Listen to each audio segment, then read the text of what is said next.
I would like to introduce Vera Pelmin. Pelmin, yeah. She is a professor at the Faculty of Architecture and Urbanism at the University of São Paulo. Vera graduated in Architecture and Philosophy from the University of São Paulo. As a researcher, she mostly worked on the following issues: city, culture, contemporary architecture, art, and the public sphere, and urban art. Today she will talk about urban art. The title is Urban Temporalities and Artistic Action, Mutual Tension at the Present Time. Vera will connect to different groups that working here in São Paulo, in the city, in relation that later today we will meet them on the panel in the afternoon. Please, Vera. Thank you. Bom, boa tarde. Agradeço muito a possibilidade de estar aqui, de partilhar esse momento com vocês e poder pensar conjuntamente sobre esse tema. Como a Gália te falou, meu lugar de fala é a partir da...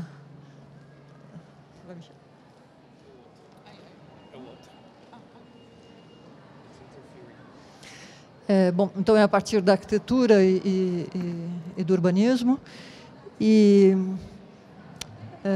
eu vou centrar bastante na questão da produção do trabalho de arte, muito também vinculado ao tipo de produção que o trabalho da Joana Zatz, que o livro está sendo lançado aqui agora, né, nesse escopo do qual ela também trabalha, esse tipo de pesquisa, né? Bom, essa pergunta que foi proposta, a quem a arte engajada beneficia, está dando som.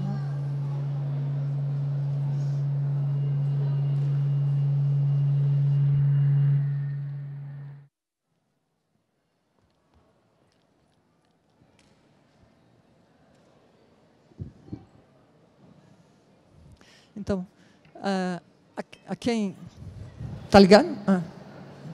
A quem a arte engajada beneficia, eu optei por responder isso na aproximação de 3 eixos, né?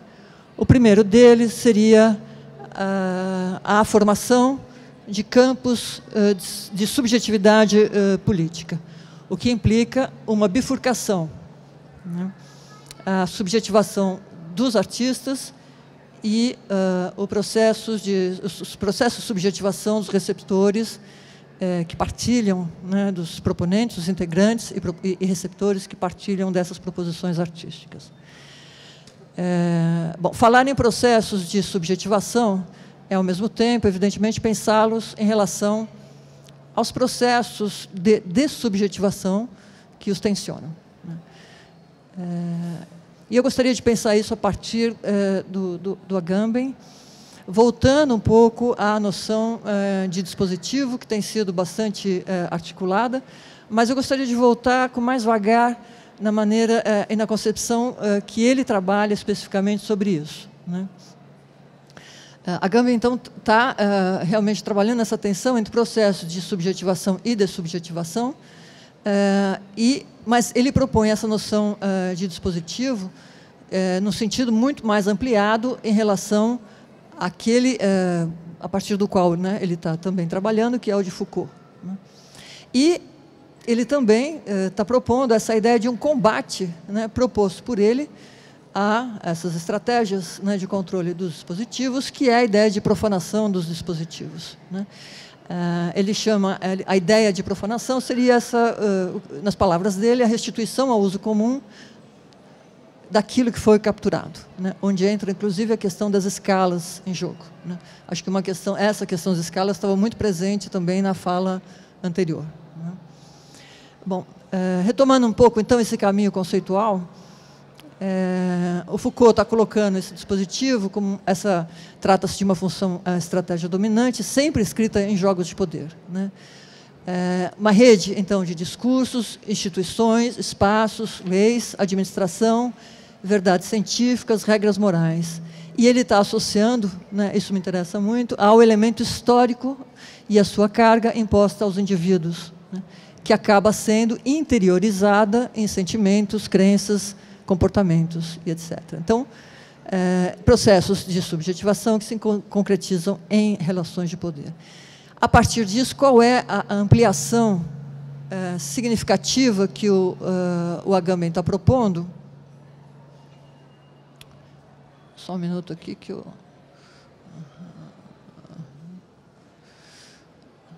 Desculpe, aqui o arquivo aqui se mexeu. A ampliação, ele está propondo uma grande, o Agamben, né, uma grande divisão entre do existente entre duas grandes áreas, entre seres viventes e dispositivos, né? Então, há uma extensão imensa em relação àquela inicialmente proposta por Foucault, né? E ele pensa os sujeitos justamente no corpo a corpo entre esses seres viventes e os dispositivos, né? Então, aqui vem, acho interessante a gente começar a pensar, então, aqui vem essa grande ampliação, né? Por que é que ele estaria, qual seria o benefício, né, o ganho dessa grande ampliação? O primeiro delas é o fato de se pensar, então, essa criação de dispositivos como parte mesmo do processo social e civilizacional, né? Portanto, inevitável, né? Então, ao mesmo tempo que ele aprisiona, ele liberta, né? Então, o dispositivo, diz Agamben, tudo que possa capturar, determinar, modelar e orientar, né? Controlar e orientar gestos, condutas, opiniões e discursos de seres viventes, né? Então, a linguagem entendida como um dispositivo, né? Normalmente, o uso corriqueiro do dispositivo é mais como esses mecanismos de controle, né? Mas nessa acepção do Agamben, isso acho interessante, nessa ampliação que ele dá, todos esses elementos, né, próprios desse processo civilizacional e, portanto, de humanização, né, do homem, entram nessa fatura, nessa construção de dispositivos, né? Então, a linguagem é um dispositivo, a filosofia é um dispositivo, né? E a arte também, é claro. Então, todo dispositivo implica, portanto, esse processo de subjetivação, se ele está funcionando não como pura violência, mas para efeito de governo, de orientação de condutas, né, e de gestos e opiniões. Então, o sujeito está sendo pensado entre um e outro, né, entre os seres viventes e esses dispositivos, e aí pensado aqui como esse sujeito, lugar de múltiplos processos, então, de subjetivação, tanto de formação desse sujeito, né, desse processo de individuação, como de assujeitamento. Esse movimento de incessante proliferação capitalistas de dispositivos e processos de subjetivação e, portanto, de subjugação e controle, fazem parte dessa tensão que está, então, sendo elaborada por Agamben. E, evidentemente, então, é preciso pensar, ao mesmo tempo, que esses dispositivos que agem enquanto processos de subjetivação, eles também agem concomitantemente em processos de dessubjetivação, né, de alinhamento, que fica mais claro diante desse uso corriqueiro que se dá da noção de dispositivo, né? E aí, diante das mídias, das redes, mercadorias, o espetáculo da dominação, que foi tão trabalhado por Benjamin, por Adorno e mesmo o Guy Debord, né, falando do eclipse da política. Bom, esses dispositivos atualmente provocando essas relações cada vez mais abstratas entre as pessoas, né, e o combate a isso, então, nos termos do Agamben, pensando nessa profanação, né, de restituir o que foi capturado, o que foi privatizado, para o uso comum. E uma coisa que ele acentua várias vezes é que não há, no livro, nesse texto sobre dispositivos, né, que não há esse uso justo do dispositivo, né? E a profanação seria, então, esse movimento de levar ao ingovernável, que daria início a toda a política. Evidentemente, aqui a gente pode fazer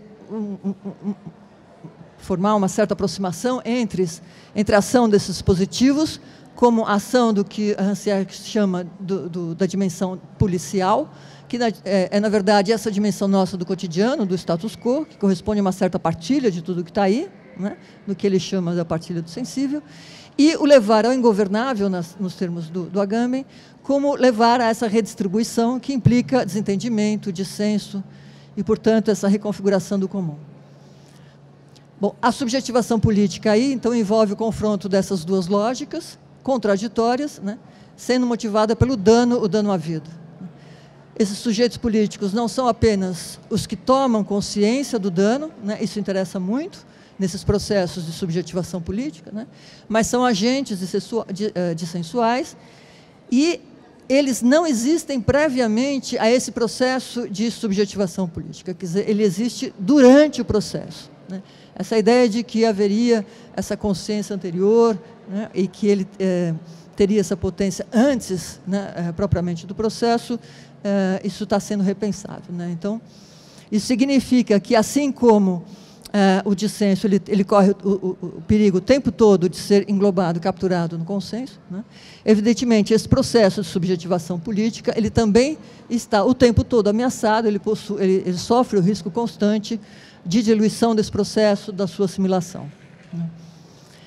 A produção artística, como criação de campos de subjetivação política, portanto, de produção desse heterogêneo, pensada aqui como um campo propositado de contraposição a esses constantes processos de dessubjetivação, né, operados, evidentemente, pelos dispositivos de controle social, né.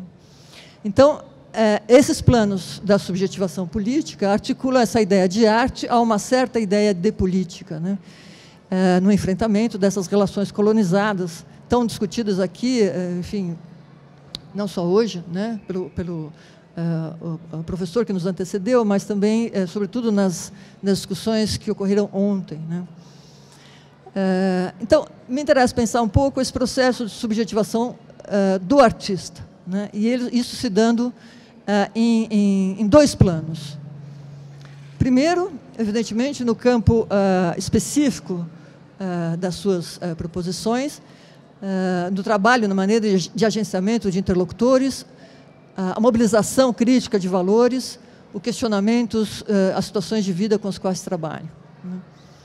Um outro aspecto importante, que também atua nesse processo de subjetivação, são o que me parece importante chamar a noção de campos de presença, né, do Gumbrecht, das ações, das intervenções e na materialidade envolvida nesses processos de arte, né. Presença com uma ênfase espacial e o impacto que essa tem sobre o nosso corpo e nossos sentidos, né, nessa nossa corporeidade. Esse impacto envolve certamente a questão da experiência estética, mas há uma oscilação dentro dele que me interessa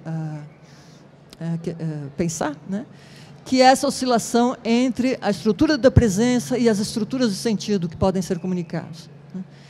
Então, há uma produção de presença que envolve essa exposição do corpo a uma experiência de intensidade, mas uma experiência de intensidade pela presença que se coloca fora da linguagem, né, porque ela é irrepresentável, é um pouco essa discussão que a Gardner estava chamando agora, né? E, ao mesmo tempo, ela é transformadora e produtora de subjetivação. Então, há um campo do sentido, de transmissão, de comunicação, e há um campo da presença, né, do irrepresentável e que está fora da linguagem, né, insubstituível.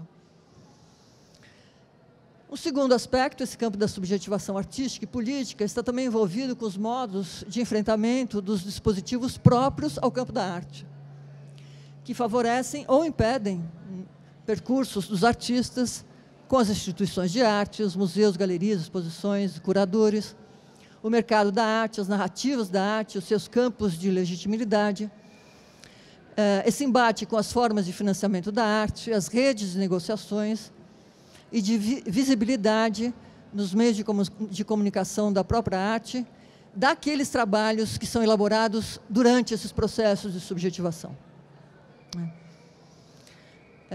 Um outro campo, esses elementos, portanto, né, estariam, digamos assim, convergentes para esse primeiro plano de subjetivação artística, centrado mais no processo de subjetividade dos artistas envolvidos.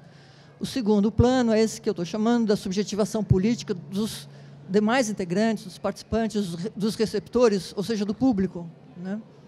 E esse trabalho de alteridade é proposto pelos trabalhos de arte, e os graus de envolvimento aí engendrados, né? As referências simbólicas e as potencialidades abertas no outro, por tais trabalhos, que se tornam, então, fontes de presença e de sentido.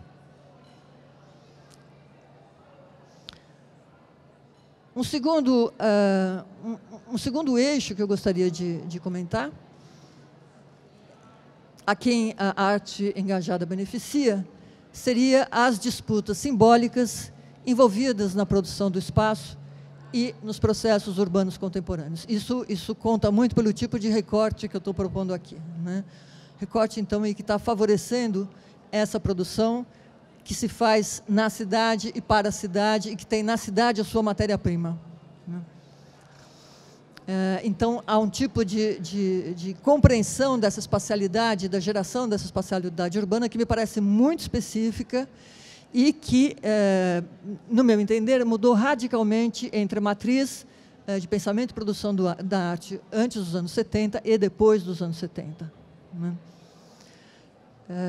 Então, pensar, porque envolve necessariamente enfrentar teoricamente também, né, essa condição urbana, a partir, então, dessa etapa, né, que tem sido chamada teoricamente da acumulação flexível, desde os anos 70, e a rearticulação entre Estado, mercado e capital, né?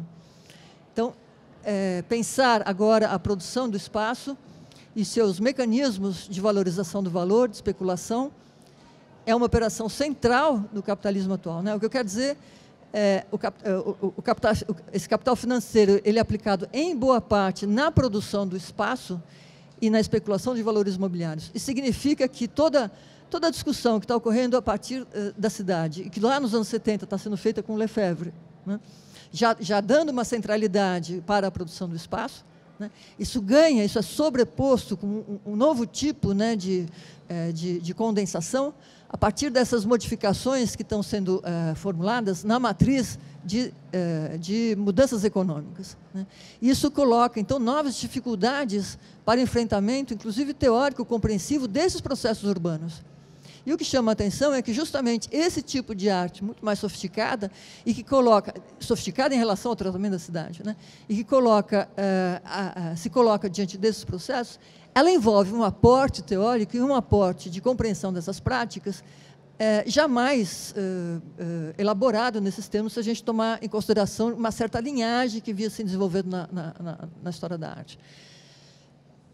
Talvez uma das modificações mais significativas seja justamente estávamos conversando há pouco sobre isso, né? Essa dialética que vai se estabelecer agora de maneira absolutamente irrecusável entre a autonomia da arte e a heteronomia da arte.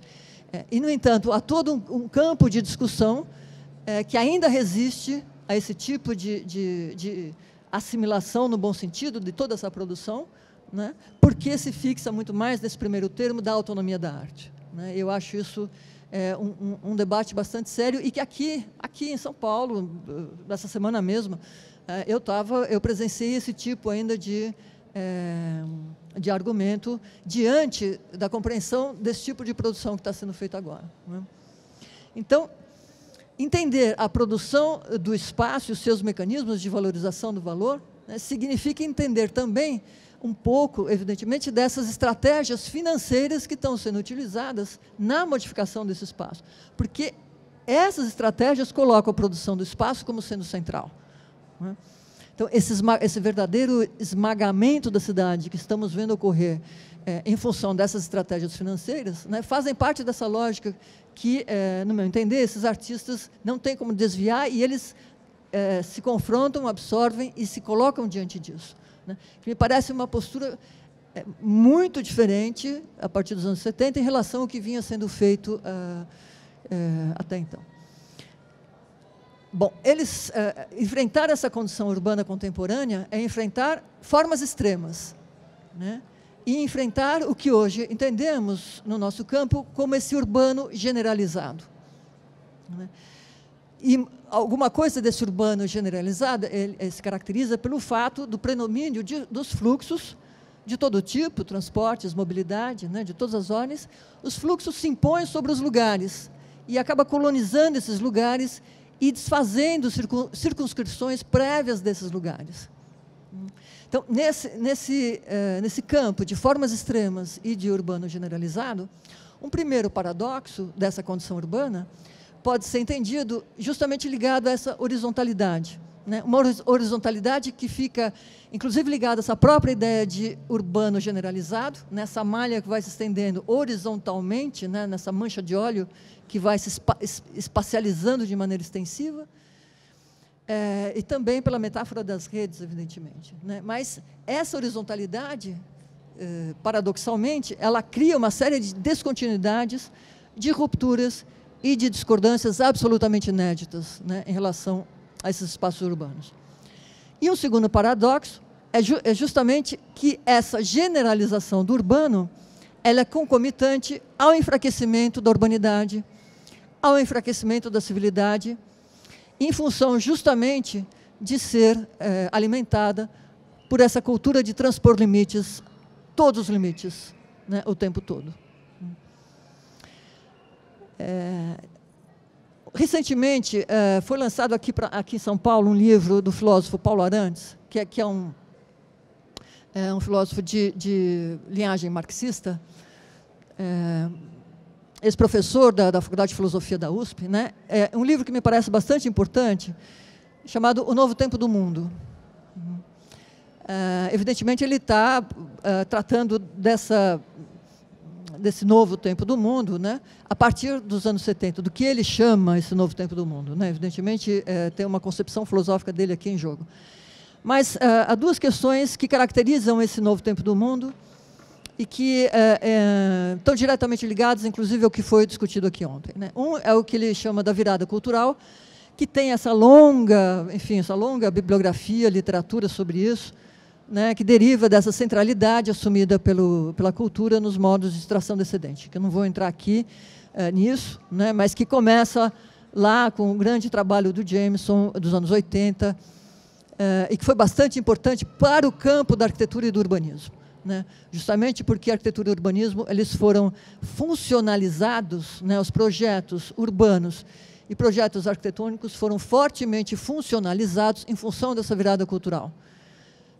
A segunda virada é a virada de que muito se falou aqui ontem, né? A virada punitiva,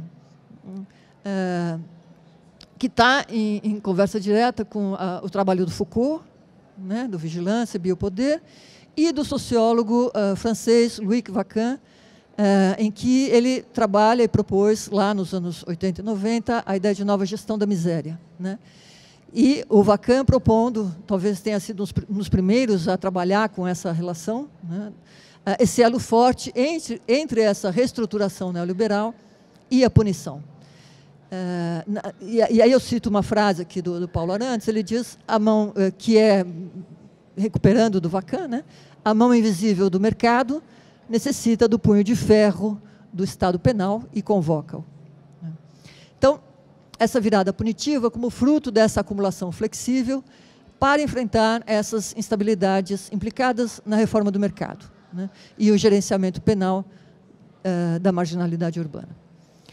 No Brasil, essa virada, né, isso também foi, estou retomando porque foi bastante discutido ontem aqui, né, essa virada ela se junta a uma nossa tradição de um controle dos despossuídos pela força, que já vem, que está propriamente, isso é muito marcante na nossa história, né? Eu lembro aqui um prefeito de São Paulo, Washington Luiz, em 1919, depois de ele enfrentar greves operárias, né, fortíssimas na metrópole, ele dá essa declaração, né, de que a causa social era uma causa de polícia, em 1919. Né? Então, isso mostra um pouco da nossa história, de como isso é propriamente parte da maneira de gestão, né, social dos nossos conflitos urbanos. Mas me interessa aqui mostrar, então, essa sobreposição, né, entre alguma coisa que é sistêmica, digamos assim, que vem sendo elaborada a partir desses anos 70, sobretudo, e isso que tem uma ligação histórica de longa duração para nós. Bom, o modo, me interessa, então, entender como essas estratégias, né, são assimiladas pela gestão dos processos urbanos, né? E em São Paulo, sobretudo após os anos 90, com a apreensão e leitura desses processos feitos pelos artistas e pelos coletivos de arte, né? Recolocando agora a disputa simbólica pelos espaços em novo registro. E aí cria-se todo um novo campo de trabalho estético e um novo campo de produção artística na cidade, né, que passa a criar realmente, a partir daí, na cidade de São Paulo, uma nova linhagem, né, absolutamente nova. E eu estou aqui depois pegando apenas algumas citações de trabalhos importantes feitos nessa área, né. Me lembro aqui do famoso caso do edifício Prestes Maia, né, em que houve essa conjunção entre coletivos e movimentos sociais, né, os vários trabalhos da Frente 13 de Fevereiro, né, e as jornadas de junho, evidentemente, que estão também aqui citadas, mas eu queria comentar mais especificamente um trabalho que está no livro da Joana, que se chama Cidade e Luz, justamente porque, ao se referir à região da Luz de São Paulo, ele teve que se deparar claramente com operações ligadas a essa virada punitiva, muito evidentes e muito nítidas, que foram efetivadas naquela região, né? Então, eu cito aqui apenas 4 dessas operações mais importantes de gestão urbana, gestão punitiva urbana. Essa numeração aqui deriva de uma pesquisa também feita na FAO exatamente sobre isso, né? Então, na região da Luz, a primeira operação começa em 2005 e chama Operação Limpa, né? Que foi feita, desenhada para expulsar usuários de drogas e sem-teto. A segunda operação, em 2009, elas vão se sobrepondo, né? A segunda operação se chama Operação Integrada Centro Legal, né? Essa, desenhada para tentar eliminar a Cracolândia, ela promoveu mais de 13 mil abordagens policiais e centenas de detenções. A terceira, sempre na mesma região, né, na região da Nova Luz, a Operação Delegada, começou em 2010, né, dirigida especificamente aos ambulantes. E quarta, a Operação Sufoco, em janeiro de 2012, para dispersar e expulsar os moradores de rua daquela área, né.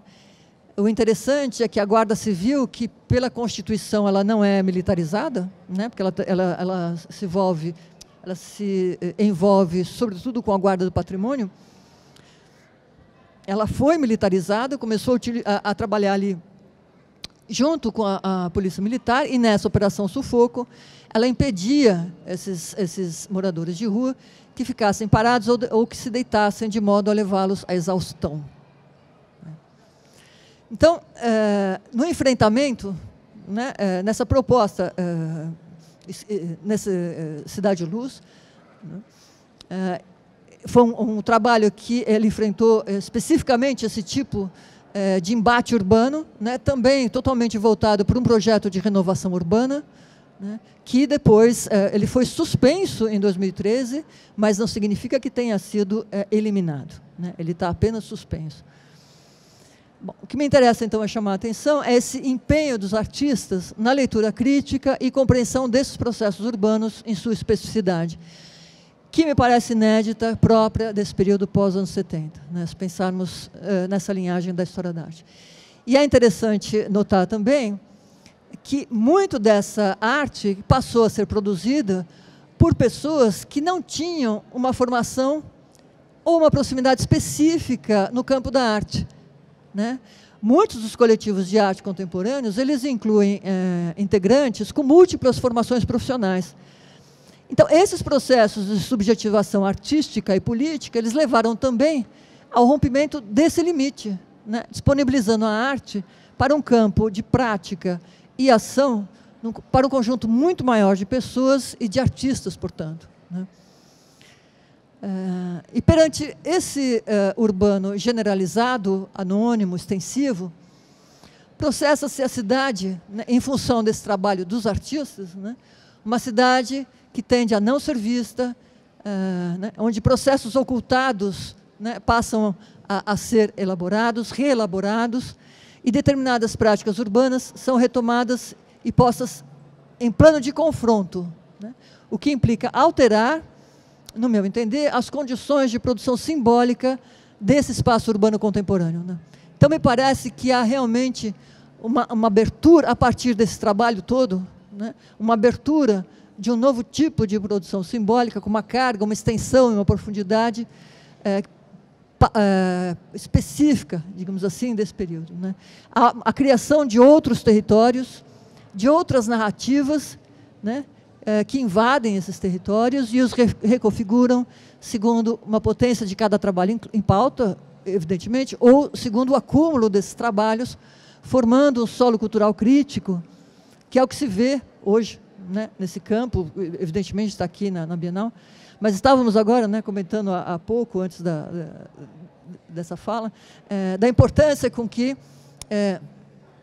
recuperar, historicizar, documentar esse tipo de ação tem sido uma preocupação, né, de antemão, agenciada pelos artistas, esses grupos, esses coletivos, justamente tendo em vista a formação desse acúmulo, desse solo cultural que se acumula e dando, então, essa densidade para esse campo que está praticamente em formação, né? É recente. E o terceiro eixo e final, né, que eu gostaria de desenvolver para responder essa pergunta, a quem a arte engajada beneficia, seria a deflagração de outras experiências do tempo. E ainda em diálogo com esse livro do Paulo Arantes, nesse Novo Tempo do Mundo, ele comenta dessa matriz dominante, evidentemente, da passagem de um tempo de promessas emancipatórias, que esses grandes eventos históricos, né, no final dos anos 80 e 90, são marcos definitivos, né, o Muro de Berlim e o final da União Soviética. De todo modo, ele está caracterizando o que ele diz, né, como um novo tempo, como uma experiência histórica numa época de expectativas decrescentes, né, que é concomitante, esse decréscimo, né, concomitante com essa mundialização do capital. E o modo como o futuro agora se coloca nesse movimento decrescente de expectativas se contrapõe à ideia de um futuro aberto, que exerceu um profundo papel na modernidade. Esse futuro aberto, para o qual a Revolução Francesa foi um impulso vigoroso, né, diz respeito ao mundo em que não se buscava mais prioritariamente atender às tradições, mas voltava-se, então, ao empenho da inovação, pela descoberta científica e técnica. E um dos grandes operadores dessas grandes expectativas foi a poderosa noção de progresso, que vigorou desde meados do século XVIII até meados do século XX. E é preciso lembrar que, no século passado, durante todo o período da Guerra Fria, né, foi o progresso. Ele foi elogiado tanto pelo lado capitalista quanto pelo socialista, né, como método de se chegar na Lua, corrida espacial e etc. Então, essa ideologia do progresso associava-se a um otimismo em relação ao futuro, que se apresentava nesse sentido, então, aberto em direção a um melhoramento social. O retrocesso agora, o que se encontra esse retrocesso, retrocesso dos horizontes modernos, expectativas, e a mudança no sentido, uma mudança significativa no sentido desse devir, né, desse novo tempo, na expressão do filósofo, né? Então, na sociedade atual, esse novo regime de expectativas, ele é ligado ao riscos de grande alcance e essas urgências em vigor. Então, nessa redistribuição, o componente da incerteza tende a ser constante, dificultando na vida cotidiana os projetos a longo prazo. E nas relações de trabalho associadas ao desemprego em massa, essa incerteza ela é propagada, evidentemente, pelos contratos a curto prazo e a instabilidade. Para os desempregados, o tempo parece se aniquilar, né? Há um desesperado confinamento no presente. E para os empregos temporários, a incerteza também é penosa e imobilizadora. Então, essa exacerbação da ideia de prevenção e segurança acaba criando o que ele chama de um presente securitário máximo, né, pautado por esse regime da urgência, em que a dinâmica temporal é percebida como um presente prolongado, né, ou também o que se chama de um presentismo. Nesse presentismo, né, os rápidos são incorporados, conformando uma certa elite da mobilidade que acompanha nessas modificações. E aos lentos tendem a ser excluídos, perversamente excluídos, né? Aqueles que não podem deixar o seu lugar quando quiserem. Bom, como parte dessa virada punitiva, destaca-se a espera como um tempo morto, a espera como disciplina social, né? Fazer, esperar e punir, diz o filósofo, não só rimam no universo das disciplinas redescobertas por Foucault, mas, sobretudo, porque esperar já é punir, na medida exata, e que não se pune mais para corrigir um desvio, mas para agravar uma situação. Só um minutinho, por favor.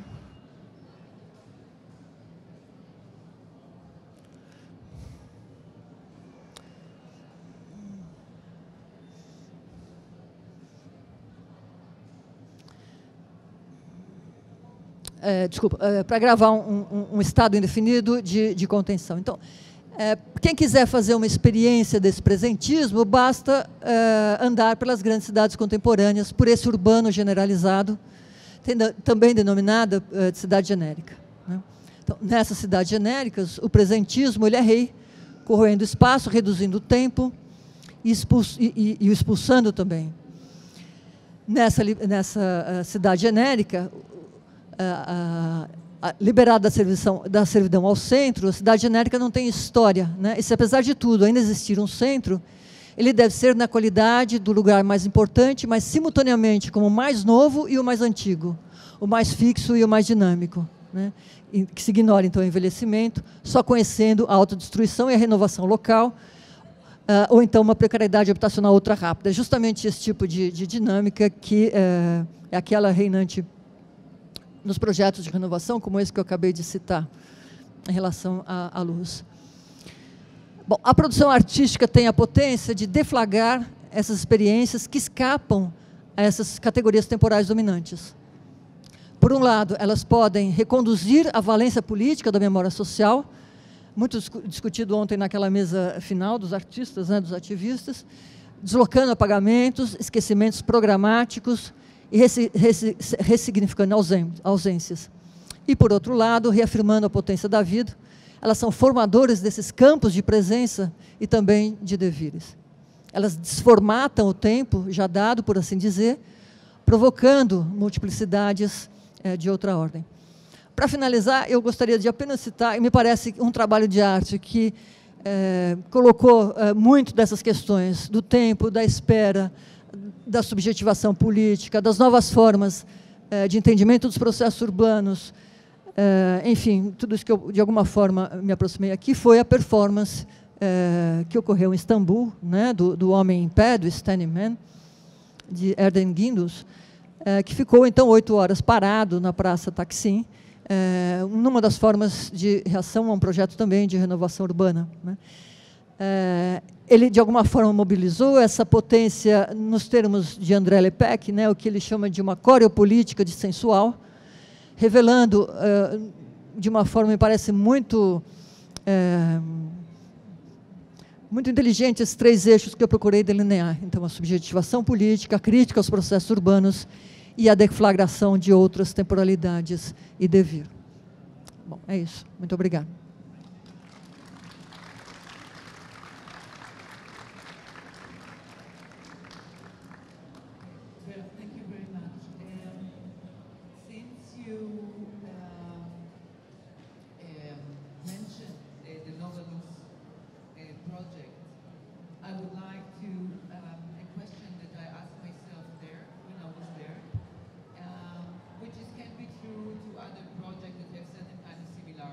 Yes. There is a group of artists that are working there already for a few years.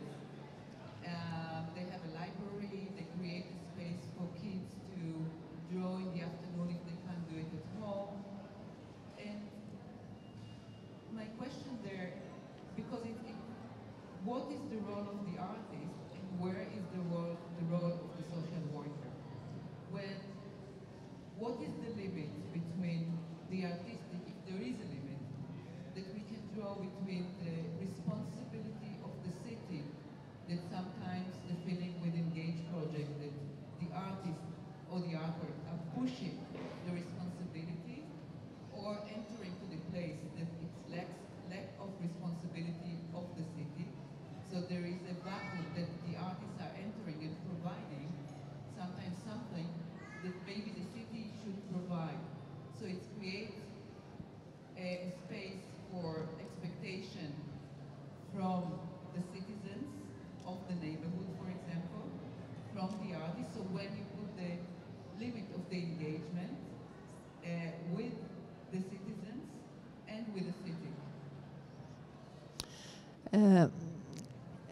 Esse limite, é claro que é difícil de estabelecer com muita nitidez, né?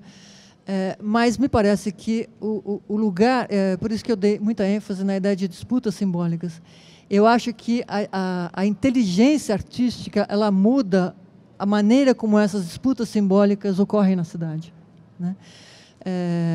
Esse trabalho e outros, né, também aqui enfim, de outro coletivo, o Bijari, que está aqui presente, quando eles se envolvem nesse tipo de trabalho, de produção política e estética, com essa discussão num plano comum que vaza, né, para além daquele campo específico, ela vaza para a cidade como um todo, como debate, né, me parece que a potência simbólica com que isso entra de outro modo, né? E aí eu acho isso insubstituível, aí eu acho um ganho, realmente um ganho do ponto de vista estético e do ponto de vista urbano, esse tipo de atuação, né?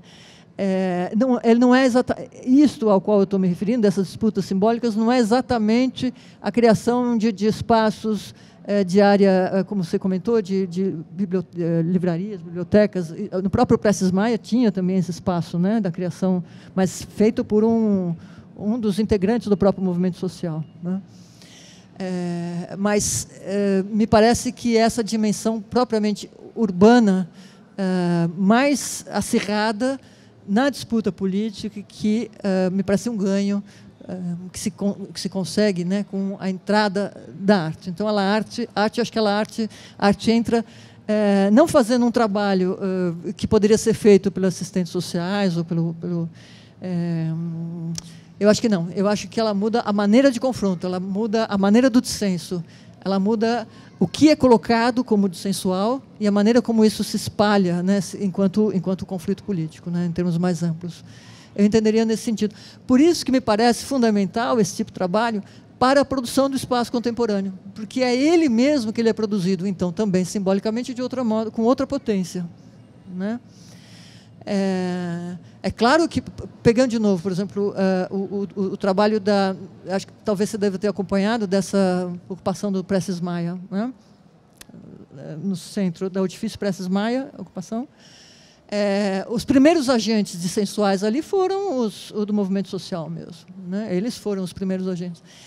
Mas, à medida que também houve essa ampliação desse confronto sensual com o campo da arte, isso tomou uma perspectiva, inclusive com repercussões internacionais, para além do que teria se fosse um conflito que já era da importância, né, já era extremamente importante, mas isso foi uma potência que foi ampliada. Então, eu acho que tem um campo que é específico do trabalho artístico, que não é exatamente esse que poderia ser suprido com uma atividade assistencialista ou de outra forma, né? Não sei se eu entendi bem.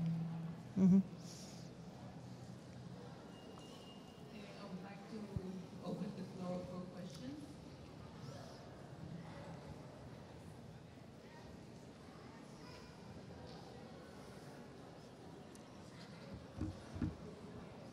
Oi, Vera.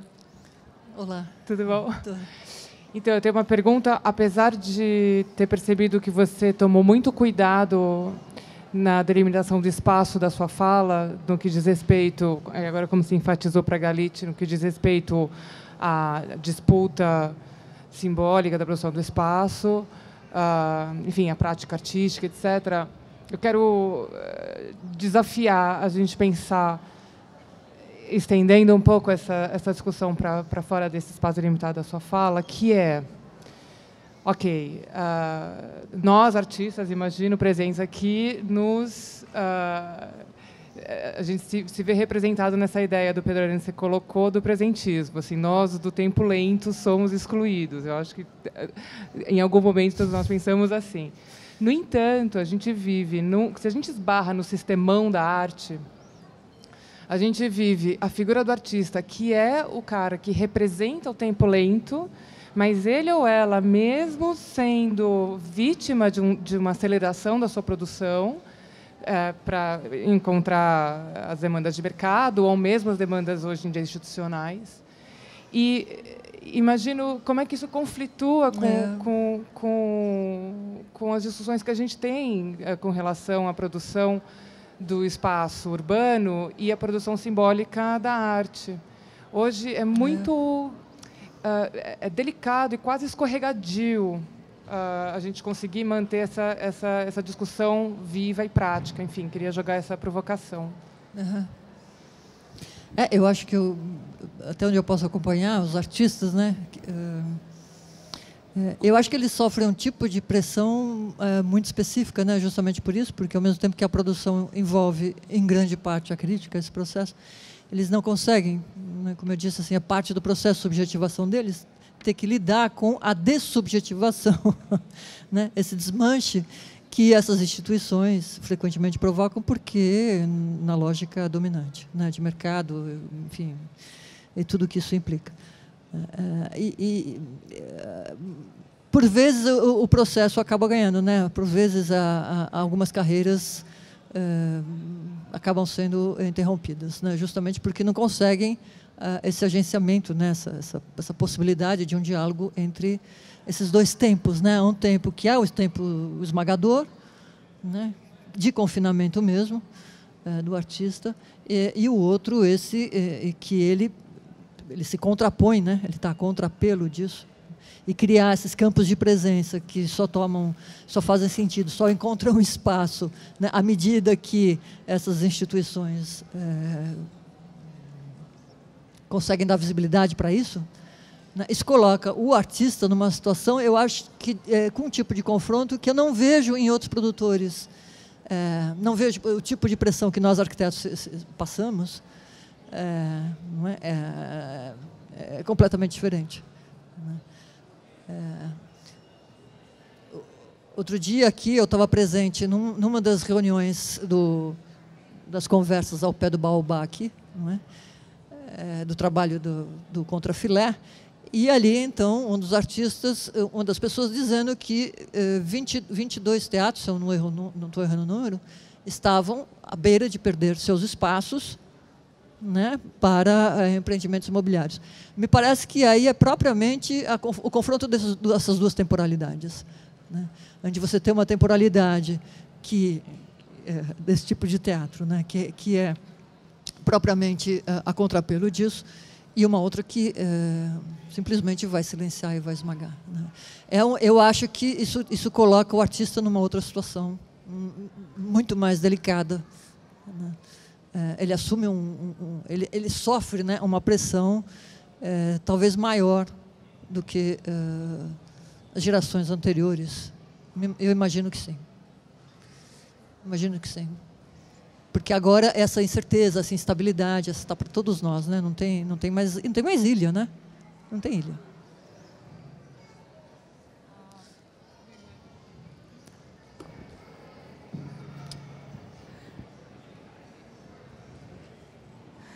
Eu tinha uma pergunta. Quando você desapega da instituição de arte como artista e vai para o campo da rua, né?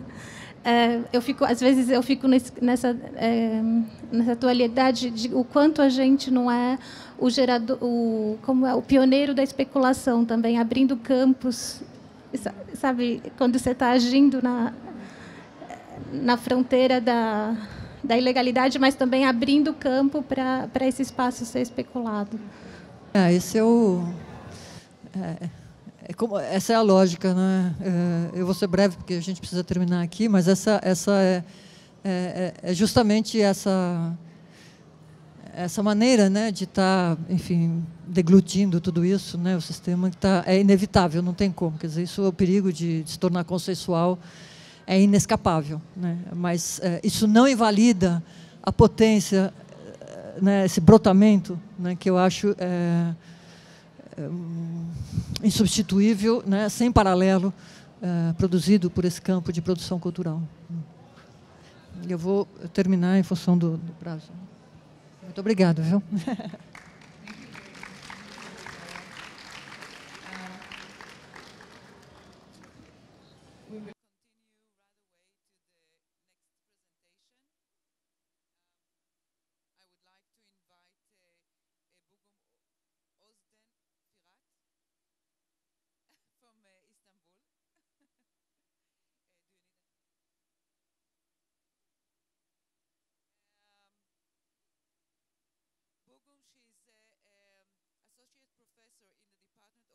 sociology in Mimar Sinan Fine Art University in Turkey. She works in the fields of visual culture, urban sociology, and social movement studies. She is the co-editor of a commitment and completely in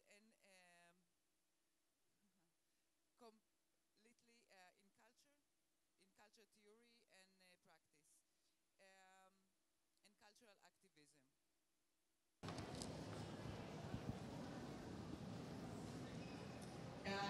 The top title can be seen until demolition, urban ruins, street art, and gentrification in Istanbul. Thank you for coming. Okay, thank you. Well, that was fast. I thought we would have a short break and smoke one more cigarette, but okay. All right.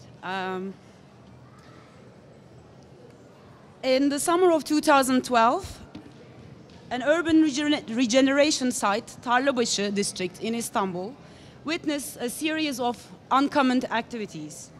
Behind the billboards declaring that Tarlabaşı was being renewed, the excavators stood still due to an unknown pause in the demolition. Meanwhile, new things emerged amongst the ruins of Tarlabaşı. First, a couple of wall writings appeared in the streets. Much better. Over time, numbers of stencils rapidly increased. These pioneering street works were telling signs of the forthcoming creative wave. Researchers and photographers recklessly began archiving the streets of Tarlabaşı. Afterwards, half-demolished houses hosted 4 consecutive independent street art festivals. First, fine art students from Mimar Sinan Fine Arts University and Marmara University organized an exhibition entitled The Vision Unfolded, Tarlabaşı Intervention. The exhibition took place in what the organizers called an abandoned building. The artists-to-be declared that, cleared the debris in the building and exhibited their works relating to the demolition going on in the neighborhood. Some of the works you can see here. Following this exhibition, the 4th Independent Visual Arts and Music Festival, VJ Fest, took place. Again, in organizers' words, in abandoned buildings of Tarlabaşı. The artists declared that their aim was to reclaim the evicted buildings using what they called mapping technique, and this is the mapping technique. During the next few weeks, among the same abandoned buildings, graffiti artists from Hate-Be Fanzine, they organized an exhibition, and they held an opening party of their exhibition and invited musicians and graffiti artists and so on. Finally, a street art festival entitled Renovation Tarlabaşı took place in a neighboring street, not the same street this time. It aimed at renovating the evicted houses with the participation of street artists, graffiti artists, painters, illustrators, and music bands. That summer, independent young artists, hipsters, neo-hippies, and of course Erasmus students crowded the streets of Tarlabaşı. Now let's ask ourselves what those ruins were. Why were the buildings abandoned? Who abandoned them? And more importantly, who and what made them to do so? Located next to Taksim, the cultural, political, and social epicenter of Istanbul, Tarlabaşı is what urban sociologists might call an inner-city slum. The area went through a process of ghettoization, first after the deportation of non-Muslim populations in 1964, secondly, after the construction of the Tarlabaşı Boulevard in 1968, which actually isolated the neighborhood physically and socially. Following these 2 events, that is the deportation of non-Muslim populations and the construction of the boulevard, a phase of degradation and socio-economic downfall triggered the Islamification of the area. In 1990s, the neighborhood sheltered displaced Kurdish populations whose villages were burned by the Turkish army, as well as Roma people, sex workers, and recently undocumented migrants from Africa, and even more recently undocumented migrants from Syria. So these are the layers of dispossession and displacement in Tarlabaşı.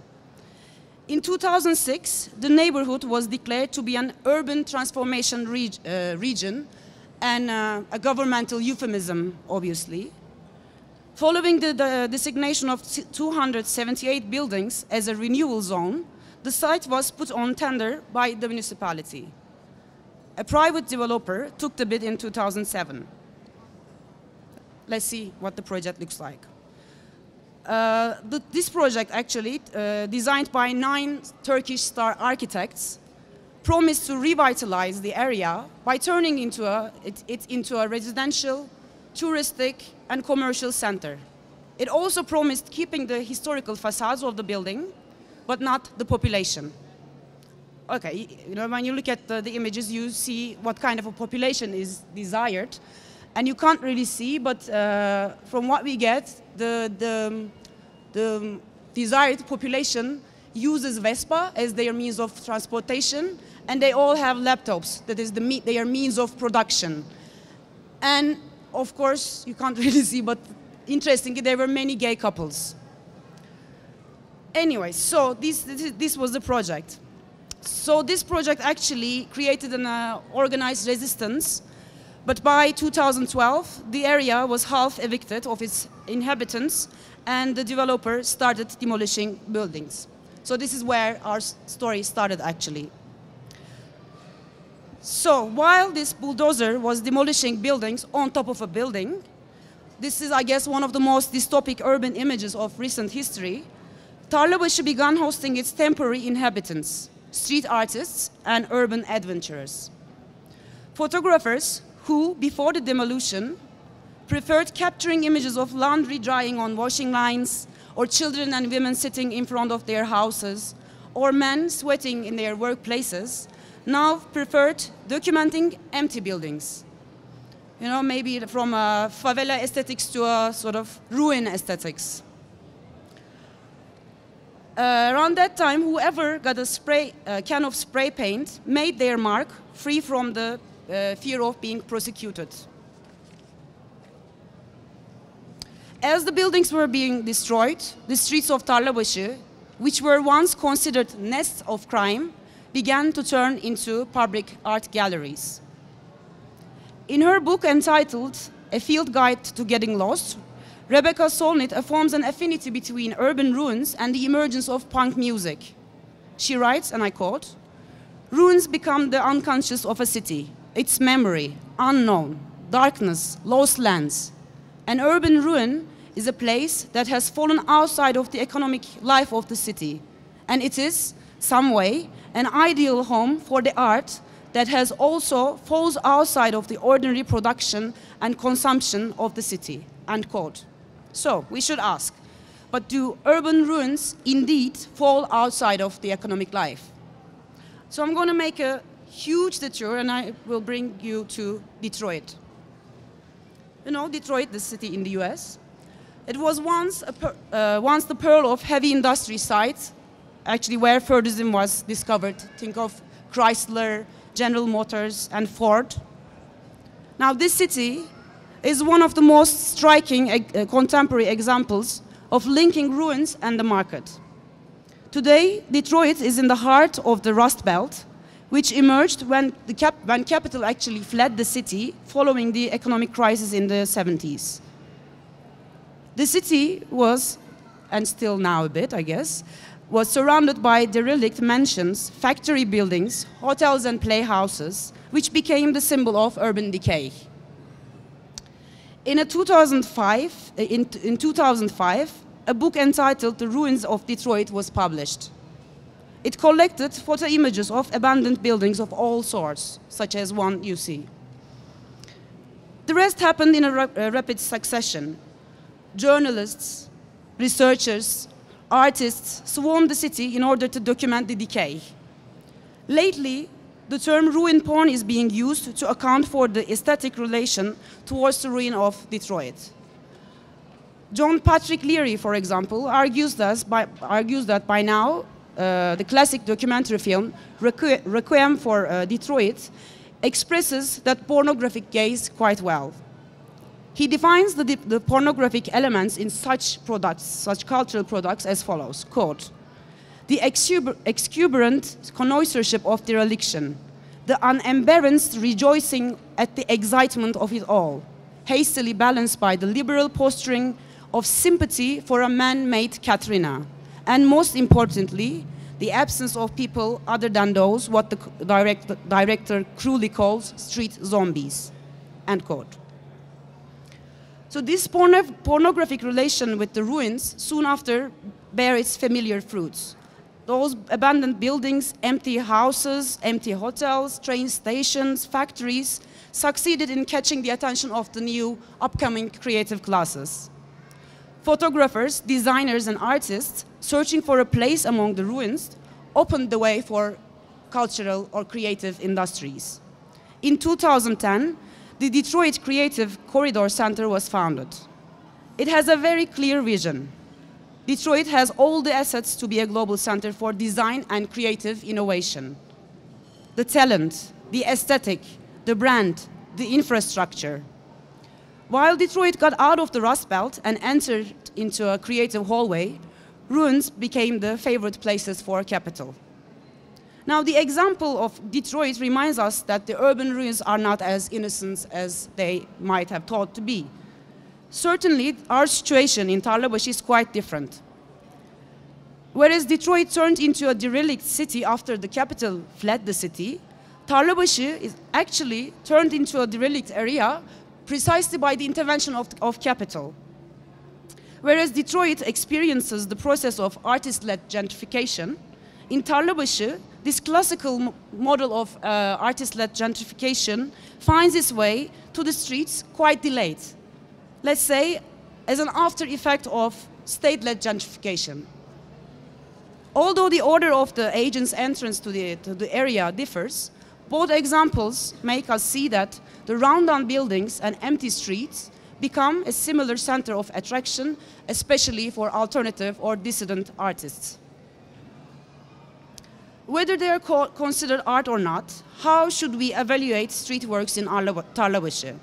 No doubt, most of these works, for example, Rent Dead End Street, or the stencil Resist, Rebel, Reclaim, they are quite aware of and they're against the gentrification process in the neighborhood. And no doubt, again, the organizers started off with very good intentions and sincere feelings. They all wanted to make visible what was going on in Tarlabaşı. But as the idea of the death of the artist propels us to move away from intention reading towards a reading of these events within their wider political, economic, and social contexts. Moreover, such site-specific events force us to focus on what intervention does, the spatial relations it puts forward, and the sociality it produces, rather than what the intervention is about or it aims at. As such, we can wholeheartedly lay aside the issues of bona fide intentions and sincerity, which are, after all, not artistic or political concepts. Going out on the streets, producing socially engaged works has been for a long time an issue on the agenda of contemporary artists.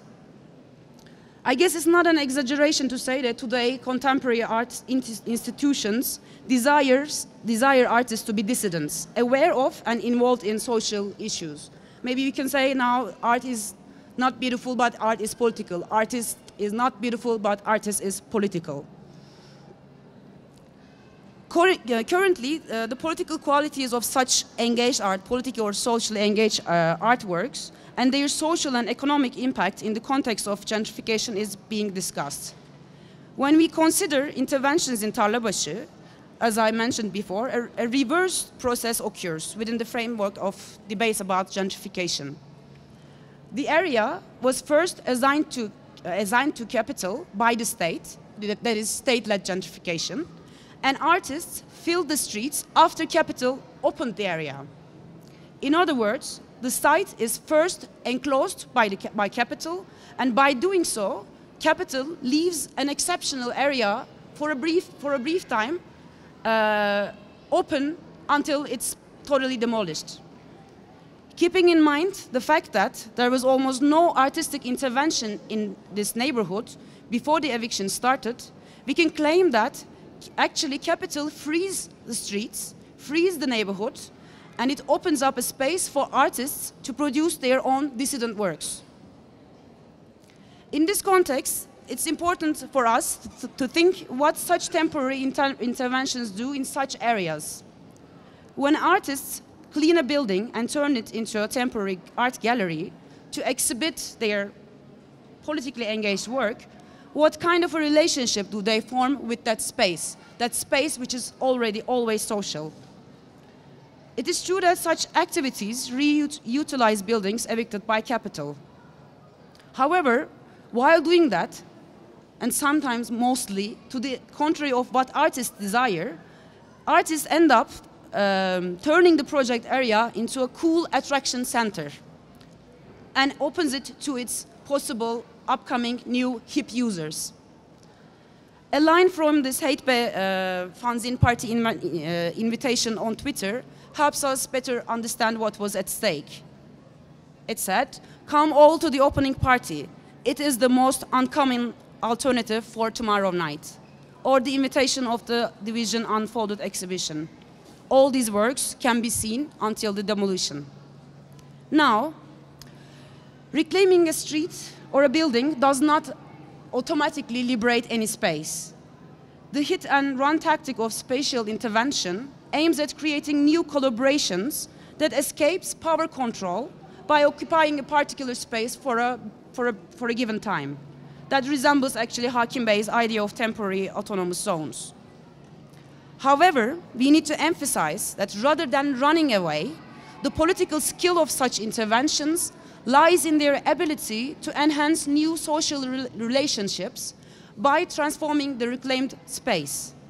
If the same relations inside a gallery are continued in an occupied building, we need to discuss what is being hit and what is liberated in such events.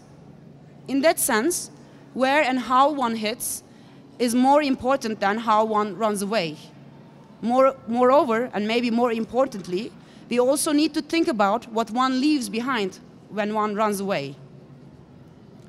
Another problem resulting from seeing another problem of these events results from seeing these spaces, these ruins, as empty spaces. Actually, from drug users to homeless people, from sex workers to children, many people continued using those buildings and streets. Thus, the renewal area already had a dynamic sociality. I think it's not a bold claim to say that such events, at best, take the streets from its own users. The hipster crowd on the streets actually denies access to existing users of that space. People still live there, and other than few exceptions, these events do not have a connection with life in Tarlabaşı.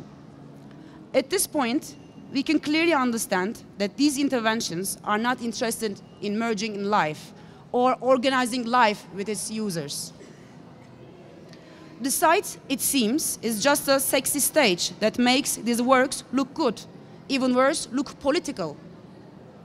Such a relationship established with the space dehistoricizes Tarlabaşı ruins, squeezes them in an eternal present time, makes the demolition done by capital invisible, and what is worse, it turns the demolition into an object of desire. We gaze at the wall writing, "Rebel, resist, claim." Who rebels against what? Who resists against what? Reclaim what from whom? When I wrote about these events in 2012, I asked, but then what to do? Should we leave Tarlabaşı on its own? I wasn't, planning to give any recipes, because one cannot do that simply. But I was thinking one possibility was to turn confiscated spaces into creative resistance sites to organize with the people who still live there. So I don't want to romanticize the community there, but still even one occupied house could become a sort of barrier against the movement of the capital. And then I added, maybe for those who are very impassioned and those who are very creative individuals who cannot endure long-term organizing and prefer, instant interventions, can choose using the municipality building, for instance, or the private developer's office, or the clean billboards along the boulevard as their canvases. So I'm gonna stop with two cases, two possible creative solutions offered during the Gezi uprising. So one is a wall writing around Gezi in Taksim. It says hipsters and Apaches shoulder to shoulder. Hipsters, I think it's a universal, it doesn't need explaining, but Apache is a sort of working class or maybe lumpen proletariat subculture associated with kids from Tarlabaşı as well. So it offered a sort of cross-class alliance, bringing hipsters and Apaches in struggle shoulder to shoulder. And the second one is from May 31st. It's the night of the mass insurgency. It's the billboards of Tarlabaşı on fire. It was Tarlabaşı, burning. So these were the creative solutions offered by those who actually didn't want to take urban gentrification as given. Thank you.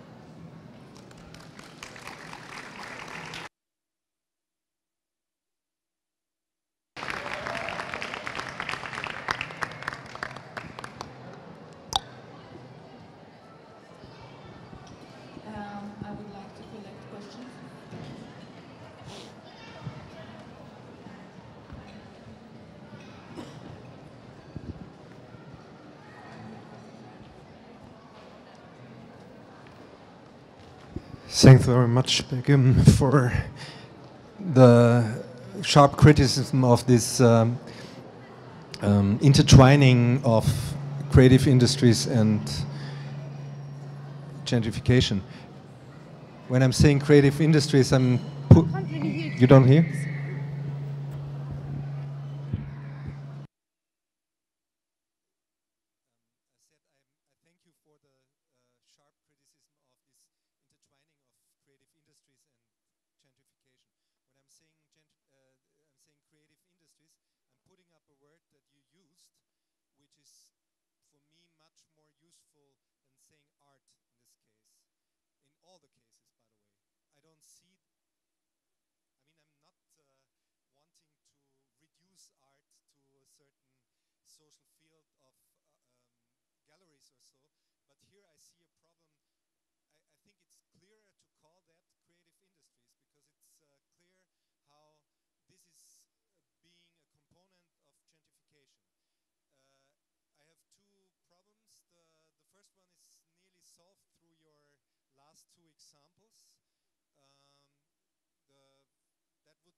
It's not just an intervention, not even like your two examples in the end. They are working like 15 years in the same area. And that's persistence in a best sense, I think.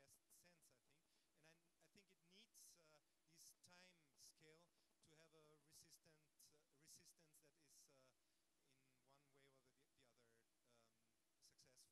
successful. The second problem is a smaller one, but is connected. When you're saying artist-led or art-led gentrification, I think that's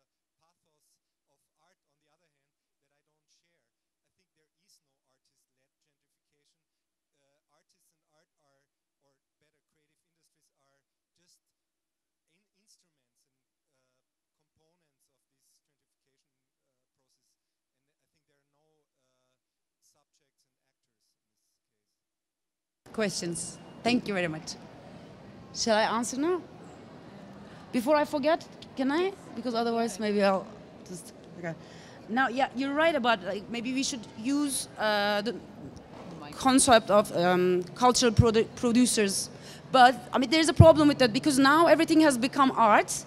Then we can't even, differentiate between what is art and what is community work, what is activist work, and so on. Like blurring of boundaries, I think is a good way of dealing with certain problems we have. But in the cases I mentioned, things are even more complicated because all those artists, I mean, probably they don't even call themselves as artists, and they're all very critical about the institutionalized art world itself. So they want to move, they don't even want to get engaged. And some of them, especially students, they think that they don't even have a chance to get in the art world, the star system and so on. So actually they're very critical about the institution, the art institution itself. And usually when we talk about street art, we always talk about, how subversive it is, how liberating it is. So I wanted to show that, So this is why I used artists and art interventions, because actually all those events call themselves a street art or street art event or street art festival. So about resisting practices, I mean, past 10 years, I've been talking about good examples of art and activism. We have all these same examples we talk over and over again. It's been more than 10 years, and we're all actually fed up with the examples that we are talking about. And I think most of them are very good examples, and you're right. Persistence is the key, could be the key, but it doesn't solve all the problems. But I wanted to talk about the negative ways, how such artistic interventions could work, because we tend to somehow not see those negative parts, and somehow we don't romanticize, but we look away from those. And I think there is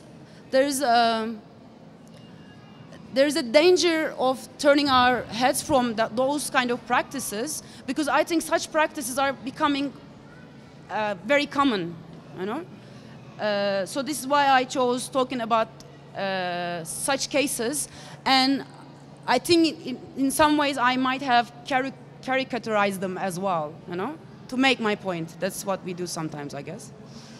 And about artist-led capital, artist-led gentrification, I mean, that's one of the debates in the literature as well. And whenever I present or talk about these case studies in Tarlabaşı, I always get a response from artists as like, what do we do? Shouldn't we move to, we're poor, so we go to this neighborhood and then it's gentrified and it's all our fault. We go and put an artwork in the wall and then it's, and then the rent prices, they go up and so on. So I think we really have to think about what artist-led gentrification means. It's not the artist leading the gentrification. It's always capital. It's the move of the capital that gentrifies. So, I mean, I use this notion because it's in the literature. But that's the key to, I think, activists and artist practices as well. We are not fighting against, artists. We're not fighting against academics. We're fighting against capital and the way it moves. So this is why I thought, for example, what an artistic practice in Tarlabaşı might mean is that you turn your skills against capital and show the movement of capital. And this is why I think, for example, probably most of you knows about this artwork called "These Networks of Dispossession," which sketches out the links of capital in Turkey, how different companies are related to each other, in what kind of urban gentrification projects each company has where. So it's like a huge map showing all the networks of capital which actually dispossess us. So I think, so instead of blaming artists or blaming academics for gentrifying neighborhoods, we should really focus on who the enemy is. and what kind of a movement actually changes the whole city, I say.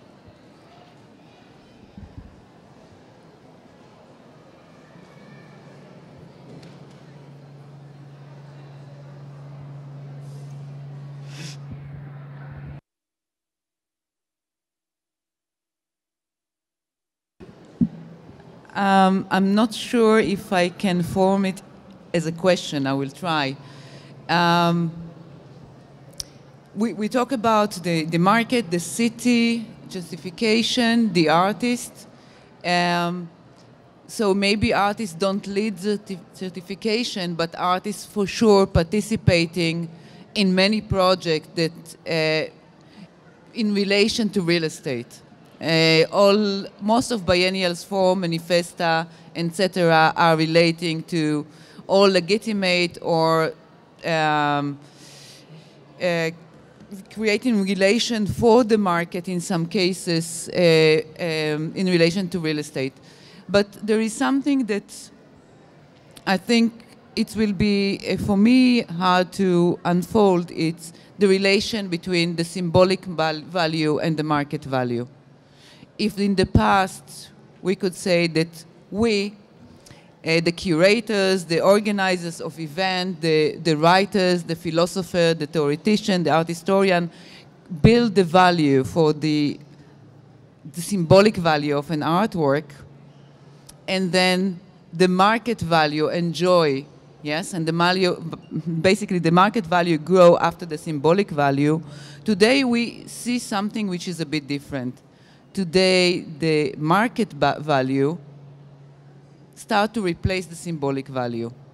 So an artwork, for example, will be judged also by the price that it was bought or sold, and not by the amount of text representation museum. So we're talking completely in a new terrain. So when we talk about the artist as a symbolic force, yes, for legitimation, what happened when this symbolic will lose for the market? I hope I managed to form it as a question somehow. I don't know if I understood you correctly, but I think the connection you made with symbolic value and market value shows us the transformation of the art world and the financialization of the art world itself. Like in Turkey, I think we experience this quite sharply as well. But for me, like when I think about symbolic value, the construction of symbolic value, in a way, it neglects that art itself is a process of labor. It's work as well, right? So, like in my mind, there's a connection between this artist as this precarious producer who produces symbolic value, but not which cannot be priced. You know, that you cannot put price on it. This is why you need a symbolic value. Yeah, this is exactly. So, but what I'm trying to say is that this symbolic value actually does not consider the artist as a worker, as a producer, producing work, actually physical work. So that was one of the negative side of the production of symbolic value in the art institution. Right now we are seeing the opposite. Now, like everything has a price, but the condition of the producer artist it's the same, still very precarious, but producing immense amount of value, like financial value. So that this is like it's a very contradictory situation, which does not change the position of the artist as a producer. It still does not. It's not considered as a worker, as a producer. So we don't really actually talk about the same thing, do we? No, in certain way, because if artists don't lead certification, they are participating in the project. And this is the place that maybe we need to talk in what way, and if artists, or it's not only the artists, of course, the curator, the writers, all the one that helping to create the field that we called art, whatever wide it is, how we are helping to lead, or we are part of the stream, or how we can resist, if at all, when the relation between the symbolic are replaced. But Benjamin, please.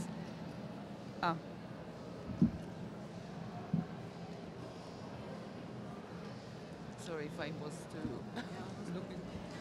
carried away.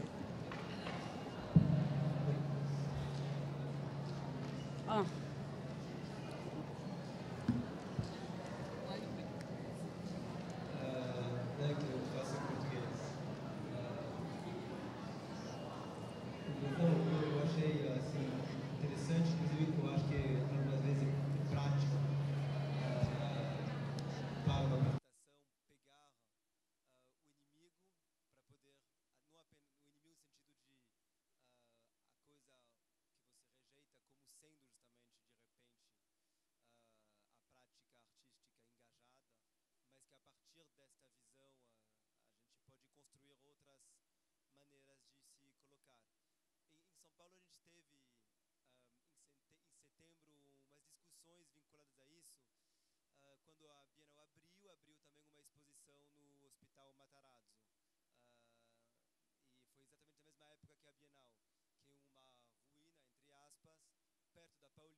Passou por isso em São Paulo, de uma certa maneira, nesse mês de setembro.